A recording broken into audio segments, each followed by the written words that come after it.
I spent, as you have heard, I spent many years since 1976 actually in the insurance industry. And usually when I was at a dinner party or so and I said I'm an executive from an insurance company, the table was pretty quickly empty. People were walking away and think there is this boring guy at the table. When I became chairman of Swiss Re, a journalist called me and said, I cannot understand you. Why do you take a job in the most boring industry of the world? How wrong was he, actually? I think the reinsurance industry is, in a way, the price mechanism for risk in the world, for insurable risk mostly, and the definition changes what the insurable risk or not. But that leads to the fact that we have also, at a relatively early stage, started to look into sustainability issues. Climate change at that time was not yet a word which was widely spread and known. And therefore, this is first the timeline and a little bit why the reinsurance company is actually capable, from a practitioner's point of view, talk about the subject. As I said, 79, don't forget this was about 8 or 9 years after the Club of Rome's The End of Growth, or what is it called? And so the topic was actually there. It was widely discussed among the scientific community. And we were confronted at that time with enormous environmental damage in the United States due to one side asbestosis and the other side environmental garbage dumps where every poison in the world was actually deposited at the time. So we started to talk about what is a sustainable behavior which would, us as a reinsurance company, ultimately reduce the big losses. Then it took quite a while, and in the early 2000s, the debate started in serious. So 2003, 2007 were dates where the insurance industry started really to debate these things. The formal sustainable business risk framework, which we developed, was in 2009. And then there were several steps in the discussion in the public and in the discussion what the role of the insurance industry as the ultimate risk taker could or should do. Both on the liability side, meaning what we call the underwriting side, also the side where we underwrite risks, that's one element of the equation. And the other one is, of course, where do we invest the money that flows into an insurance company, usually in big way. It's not the insurance company's own money, it's usually the money of the policyholder. And these two sides of the balance sheet, the asset side and the liability side of the balance sheet, are both involved in most developments, economic activity of the world. We had recently, our chief executive has taken a very strong view on that, mostly because he thinks that if we do nothing, as it is then no option even for us, we will end up paying enormous amounts of damages in 10 years, 5 years, 10 years, whenever this comes then really to the fore what the costs are. So doing nothing is no option. Here is, in short, a very short analysis of where we are now. Now the noise, of course, from Glasgow is enormous, and you can read tons of articles and tons of books also, which are published now. But that is, in short, how I would analyze it. You see, the green thing here is where we are now. And the large line there is where the Paris Accord would actually bring us to. That is the line which we have as a target. And it looks very unlikely that we can actually hold on to that line. And there you have an optimistic, a current policy and a target which is based on pledges and individual targets. The optimistic target is a warming of 2 degrees. The current policy is somewhere around 3. And if we believe all the pledges and targets people are coming up with now, we are already significantly above the optimistic scenario. And from that point, from that analysis, we say we have visions, we have targets, we have an idea, but it lacks execution. That's nothing particularly new. And I do not comment on the political process now. That is later on the program and can be discussed. Based on October 12, 49 parties out of 192 to the Paris Agreement, as governments, countries, have not yet submitted new or updated nationally determined contributions, so-called NDCs. As they have not even gone through the process of actually updating their own situation since the Paris Accord. 49 out of 192. And that is a little bit, or to a large extent, the political frustration which is around this whole process. Now, one of the questions which you voted before was the loss of economic output. This percentage which you had to vote on, the loss of economic output or the loss of economic value creation, whatever you want, if we do nothing compared to the situation where we actually achieve the Paris agreements. The benchmark is always the Paris agreements, not the past, it's the Paris agreements. And what is the loss of output in the world due to damages, due to natural disasters and so on, if we do not achieve it? And here, if we achieve the Paris Agreement, we anticipate 10% improvement on if we let things develop as they are now. Also that was the 10% was the right answer there. There is a loss of output also under the Paris Agreement to a zero development, of course, but it's not so big, it's 3-4%, according to our models. And our models are by no means perfect, but we try to have these models to understand.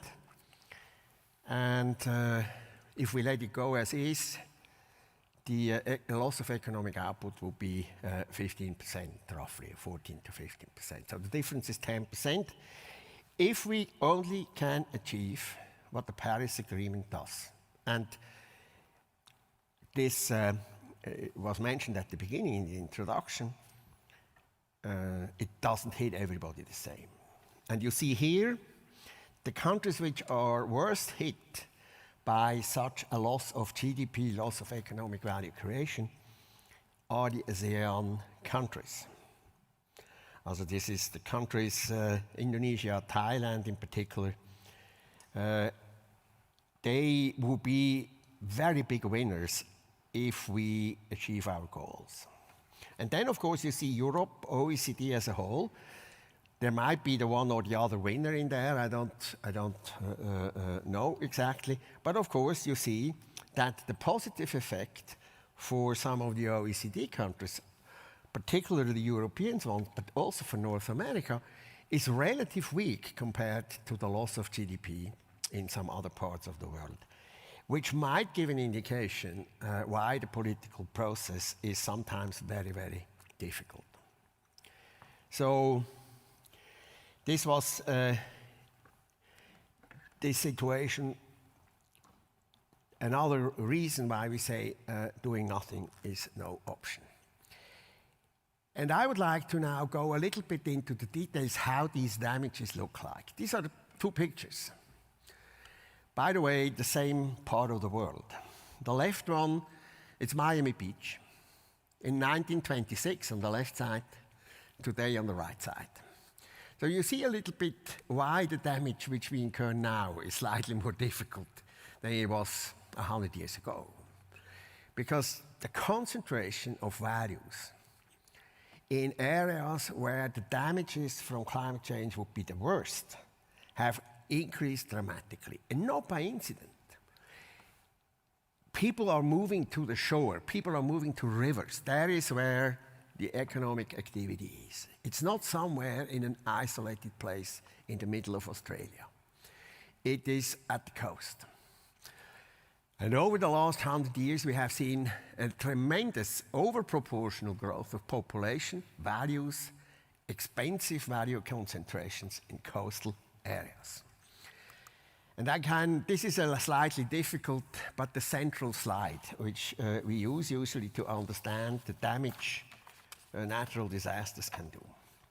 So what you see here is 3 lines, blue, red, and green. The blue one is the weather-related economic losses as they were.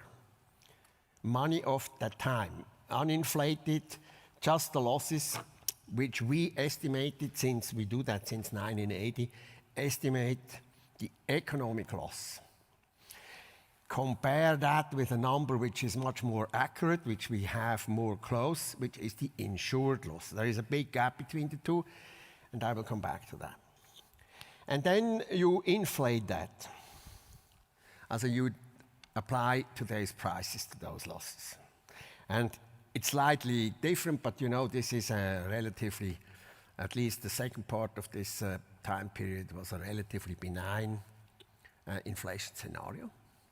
So the difference is not dramatic, and it doesn't ultimately change the picture, but it shows that the compound annual growth rate of natural disasters, and by the way, this includes earthquake, which has nothing to do with climate change, but it includes also earthquake, uninflated is a 10% growth rate per annum.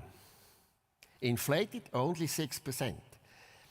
And you would say that's not so dramatic. And then the green line is normalized. We apply the same density of population and values to past losses. Also, we upgrade the past losses and say what would have happened here if the same density, population, capital stock, individual housing, and so on, had been in that place, say 20, 30 years ago. And there you see the normalized growth rate is only 3%. It's the weakest of all. So it slowly moves into the thing, are economic losses from natural disasters really growing? Are they really growing? Or are they just slightly growing? A three-year compound growth rate over 30 years, over 40 years, is meaningful. It's not something which you can ignore. It's meaningful, but it's not dramatic. And in particular, it's not so dramatic if you take a shorter period of time. Now, the unfortunate thing about this table is that we miss the period before 1980. Not because we don't have it, because nothing happened. Nothing happened. There was a period of 30, 40 years before 1980 with an extremely low frequency and severity of natural disasters. There was one in '63, Hurricane Betsy, and otherwise nothing. It's an amazing activity. As if you look in the longer run, the process started to become important only in the 90s, actually, here. There are many uncertainties about this model here. It's a lack of data granularity in past events, limitations of the methodology. All of that is work in progress, but we work every day with these models to actually put our pricing up. So what would today, 1992, there was Hurricane Andrew in Florida. What was the economic loss? You see it here, it's the peak there after the 90s. What was the loss, the economic loss at the time? It was 23 billion economic value destroyed in Florida alone. And it would today would be 100 billion if the same event happened, only 20 years later. So that's about the proportion of exposure the insurance industry and the economy has actually to look at. And now, last but not least, the question of who is carrying those losses.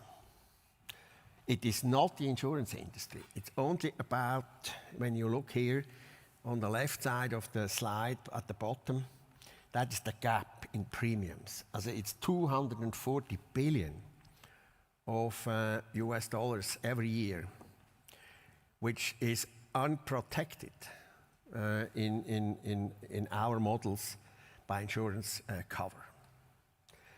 And you can see, of course, that this lack of protection is very different between various parts of the world, given the underlying values which are there. So the poorest part of the world economy is the most unprotected. And the richer parts of the economy, they are relatively well protected, particularly countries like Switzerland has a high level of protection, but also other European countries in particular, Denmark and others. The United States is not very well protected, despite the fact that it's by far the largest insurance market in the world. And the question is a little bit, why is this the case? Is this the incapability of the world insurance and risk markets to actually underwrite that? Is it because they are too expensive and too inefficient, and therefore people do not buy this protection because they think it's not efficient for them to buy it? Many countries, people say, well, you know, if something happens, the state has to bail me out anyway. That's by far the biggest motivation why no insurance is taken out. That people say, well, you know, next election of the governor of Florida, we will make sure that they pay up, otherwise we won't re-elect the fellow anymore. So there is a lot of things, and then of course there is also a lack of capital in certain markets. There is no insurance capital available to cover the underwriting of those risks, because more money can be made in consumer goods, more money can be made here and there. So why would you take your capital to risk underwriting? So there's a lot of reasons. And we are always trying as an organization to actually promote insurance as a tool, because what it does, it shows the cost of the risk. You know what the cost of the risk is when you see the premium. And you are not living under the illusion that the risk is free of charge, that you have no risk. And when you have this price mechanism of risk underwriting, it changes your behavior, usually. Because it shows to you that there is no free lunch, and maybe in your area where you are, the lunch is particularly expensive. And that then changes behavior. You protect your property, you build better property, you protect the area where you are building in, you put the factories not in the worst parts of the country. So we work a lot with this protection gap, and we talk to a lot of the politicians also about this protection gap. As I said at the beginning, when I used the picture that people think insurance industry is the most boring piece, I can repeat that in that context. Politicians also think we are the most boring nerd at the table when we say this. They like us, of course, when we then pay up when a big loss happens. Then they love us, really. And there is an enormous difference between countries who are well protected. For example, Chile has a big earthquake risk, is well protected in the world markets. A big Chilean earthquake produces GDP growth because of replacement of capital stock. The same year, it was 2010, there was a big earthquake in Haiti. No insurance whatsoever, complete disaster. And then the World Bank produced this comparison between a well-protected market and the poorly protected market. And then the file was closed and nothing really changed afterwards. But it's an interesting effect. I would have 2 or 3 other slides, but my time is up here. So I would leave that to you. I just go to the last picture a bit here. The public and private sectors need to hasten climate policy action and collaborate. And that's our 5 points where we would put, from our point of view, the emphasis. Carbon pricing is another mechanism to make costs visible, of course. Transparency and standardization around taxonomy, data, standards, and metrics. It's a confusion, an enormous confusion on reporting. It's called greenwashing these days. But everybody, when he looks long enough at his annual report, is very satisfied with his own action and can actually put it together a little bit as he wants. So it's an enormous work to be done to actually standardize this. Financial incentives and lower investments barriers, no question. Don't have to go into that detail. A regular transition roadmap to disclosure. We have to improve disclosure by companies, but also by governments, by local, regional governments and bodies. And we should continuously work at these disclosures because I think they will change behavior and they are more convincing than protest in the streets. And last but not least, the rating agencies need to include climate change risk in the assessment of the creditworthiness of the companies they rate. I always said there should be a disclosure, but actually, do you have any insurance? Is anybody in the world courageous enough to underwrite your risk? Or are you just loading everything on your shareholder and say, here it is, I don't find anybody who actually underwrites my risk, and therefore my high return I have should increase an extra risk premium because you carry all the risk. It's not done, and I think if we make progress on these 5 relatively practical measures, we will change the behavior probably in a more sustainable way than if we make declamations and targets, which we then, of course, very often forget. In the short period of time, that is what I wanted to say. Thank you very much for your attention.